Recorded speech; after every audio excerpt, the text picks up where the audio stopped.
Okay, then the other thing is in Scientology, if you ever get in any sort of trouble or you're doing a certain course that requires you to do certain Scientology procedures, or you're doing what's called lowered conditions, or even just the condition formulas, there are certain times that you have to do what's called OWs.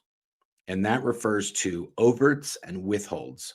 And when somebody in Scientology says that they have to do OWs, that means that they have to sit down and they have to take a piece of paper, or they can do it on a computer, and they have to write up all of their overts, things that they've done, like deeds or misdeeds that they've done, or deeds that they've done that no one's found out about and that they have withheld. So it's anything you've done and people do know about. And it also would be anything that you've done that nobody knows about. And you have to write these OWs. And what's the format that you have to write them in? Time, place, form, and event. So time, when it happened, place, where it happened, form, what it was, like Billy hit the cat, whatever, and event, just more details, really. I form and event were always kind of a weird, like, It was open to interpretation. Yeah, and completely. depending on where you worked, it was interpreted differently. So, right. but regardless, this is a very detailed thing as well.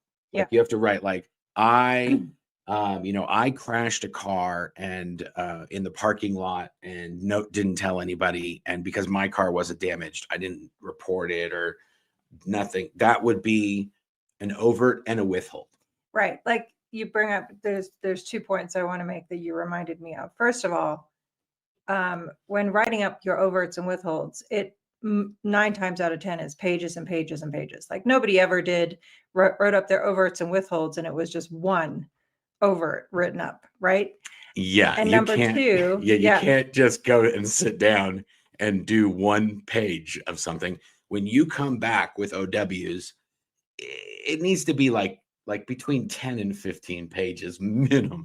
right. And it needs to be anything and everything. And here's a key point. If you've already written it up before, you don't have to write it up again. Right. So if you crashed a car in the parking lot and then you wrote that up last week, that's done. It's gone. It's in there. Unless you didn't tell all of it, unless you said, well, unless somebody found out, well, no, he crashed into 3 cars. And Right. then it would be like, okay, now you're in trouble because you said this is all of it and it wasn't.